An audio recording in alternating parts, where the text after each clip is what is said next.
the more people are talking about it, the more interested in it they are, the more likely it will be that they will tune in to find out what's going to happen. Okay, that's fair.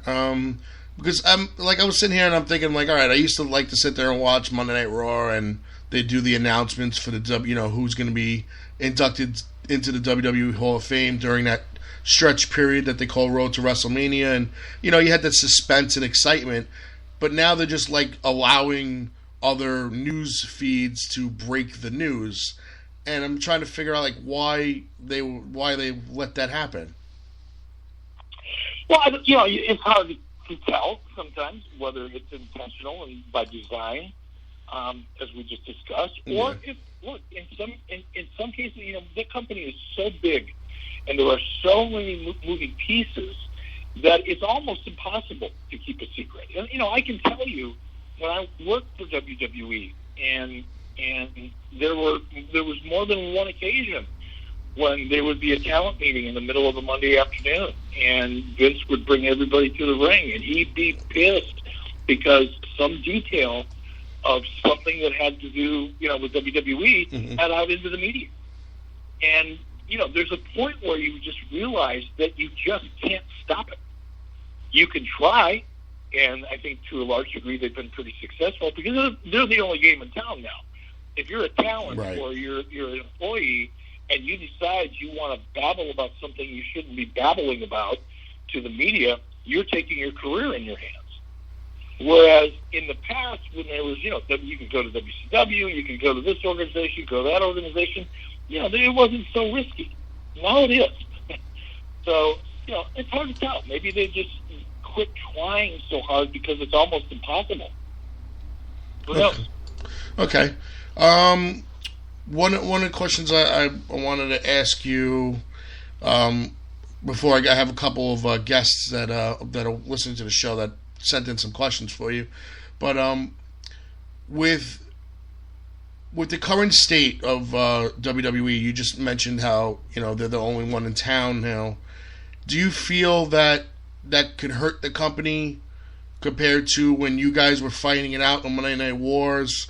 One would set the bar, and the other one would have to shoot to make it higher, and it would go back and forth with this competition to, one makes the other one better. But now that they're the only ones around, I'm not even going to count TNA because I really call them the glorified indie.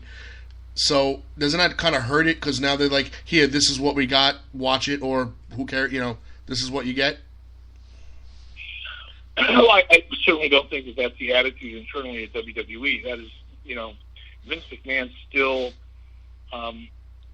controls everything that we see on television, and probably a lot of things we don't see on television when it comes to the WWE. And Vince McMahon is not the type of person, from my experience, and I don't know him real well, but between competing against him and working with him for 3, 4, 5 years, I can tell you firsthand that Vince McMahon is not the kind of guy that's just going to let lackluster television go by and say to himself in any way, don't worry about it, we're the only game in town, take it or leave it. Now, that doesn't mean that the competition that existed between WCW and WWE, you're absolutely right. In that context, during that period of time, we pushed them to be better. They forced us to be better. We pushed back. That back and forth created probably a golden era of wrestling that we will likely never see again, just for a variety of reasons. But it was good then. But if you step back from it and you analyze it from a strictly financial perspective, the WWE is twice as strong now as they've ever been. Right. Their footprint is twice as big internationally. They have twice as much television programming. They have probably twice the amount of pay-per-views. The revenue streams are growing consistently year after year after year. So while as wrestling fans, we may long to see that competition again, but as a business, they're getting stronger every year. They're not getting weaker. As someone who ran a business, who ran WCW, and you had your own footprint in this business, is this wrestling to you, or is it entertainment? It's both. I mean, I've always looked at wrestling as entertainment. I look at the news as entertainment. I look at PBS as entertainment. You know, when you pick up a book, when you read a magazine, when you watch television, you listen to the radio, you're being entertained. It's the format that changes. But when we would work really hard to get somebody to sit down in front of their television or watch commercials in between the action, that's because we were hoping to entertain them. Football is entertainment, so right. I never distinguish between, is it wrestling or is it entertainment? It's always been entertainment. Superstar Billy Graham came to the ring wearing a boa, just to the body I'm sure was as flamboyant as anybody. Mm-hmm. It was entertainment back then too. Yeah, okay. All right, I got a question from Joe in Brick, New Jersey. I think you answered his first part. He asked, how was it working with Vince? I think you kind of answered that already. The other half was, how was the initial conversation with Vince McMahon that you had? It was very cordial. Vince gave me a call. I was home here in Arizona. He gave me a call. It was in the middle of the afternoon, and he could have been more gracious and more elegant in the way he, opened up the conversation and made me feel really good. I won't quote him word for word, but he essentially said, look, it turned out the way it turned out, and I'd like to think that if it would have turned out differently, you might be calling me and talking about maybe doing something together. And I thought that was a very classy thing for him to say. Mm-hmm. And about 5 minutes into the conversation, or less, I was already convinced I was going to try to do something with him. Okay. And the fact that he did it himself and didn't have someone else do it has got to go a long way too. Well, it did. Of course it did.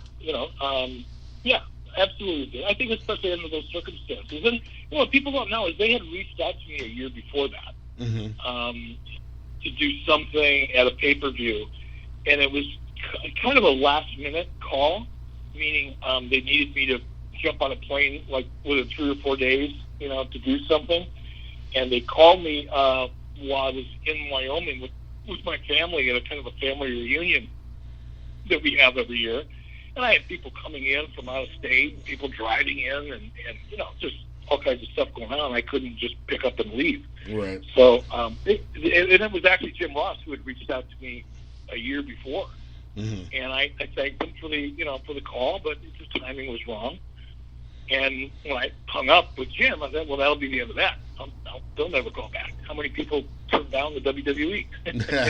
And I mean, and I did it politely. I didn't do it with a chip on my shoulder in any way, shape, or form. I was very grateful for the call.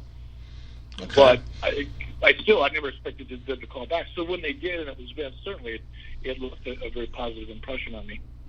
That's good. Okay. Another question from Andrew in Staten Island, New York. Wants to know if you are going to be the new general manager of Raw. No. No, I think that ship has sailed. Yeah, I think the rumors now it's supposed to be Kurt Angle. I don't know if that's true, but it would, not for nothing. It would kind of make sense. I mean, you're back in the picture now. You were announced to be inducting DDP at the Hall of Fame that Friday night. So I guess with you being back in the picture and your name being mentioned in WWE television again, it would only be normal for someone to assume maybe they're going to bring you in.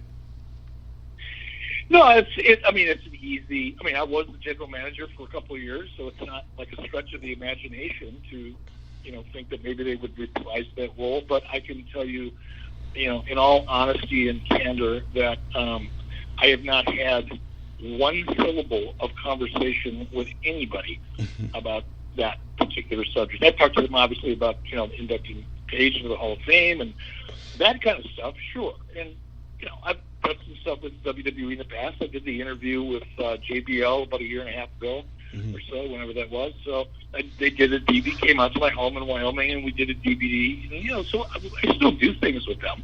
Right. But nobody's called and asked me about being a general manager. Okay, now as far as the Hall of Fame is concerned, you got these tags that you're, one of the most controversial guys in wrestling and blah, blah, blah. And just having a conversation with you and just watching some of your interviews and things like that. I don't think that's really a fair tag to put on you. I mean, business is business, but when push came to shove, anybody who I've talked to has had nothing but good things to say about you. So, with that said, has there been any dialogue with WWE sometime in the near future of putting you in the Hall of Fame? No. And look, I think there was a time when I was pretty controversial. I did a lot of controversial stuff. Going head-to-head with Monday Night Raw was controversial. Although that wasn't necessarily my choice or my decision. That was a decision made by Ted Turner for me. My job, once Ted Turner made the decision, was to just make it successful. But giving away finishes, that was pretty controversial. Yeah. Starting my show 2 or 3 minutes before they did so I could give away their finishes and hook the audience before they even got a chance to turn the lights on, that was pretty controversial. Calling out Vince McMahon, threatening him to a fight in the middle of the ring at a pay-per-view, that was fairly controversial. So it's not that I didn't do controversial things in my past. I did. And some of them worked and some of them didn't. But, at this stage of my life, I'm not, number one, I'm not involved in the business anymore. And number two, I've slowed down a little bit. I'm not nearly as controversial as I used to be. Well, I mean, is it something, it's not a physical Hall of Fame, like baseball or things like that, but is it something that you feel down the road that you might want to be honored with that?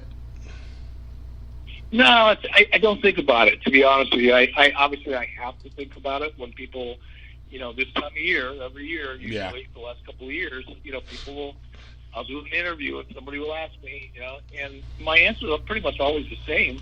I don't think about it until it gets to me about this time of year. And to be honest with you, I don't know how I feel about it. I've said this before in interviews, and I'm being as honest as I can possibly be.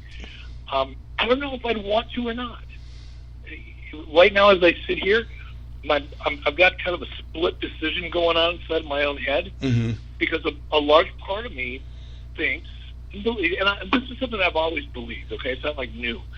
But I never really liked the idea of celebrities being in the Hall of Fame. To me, that it just feels a little too glitzy, a little too much bling for my taste.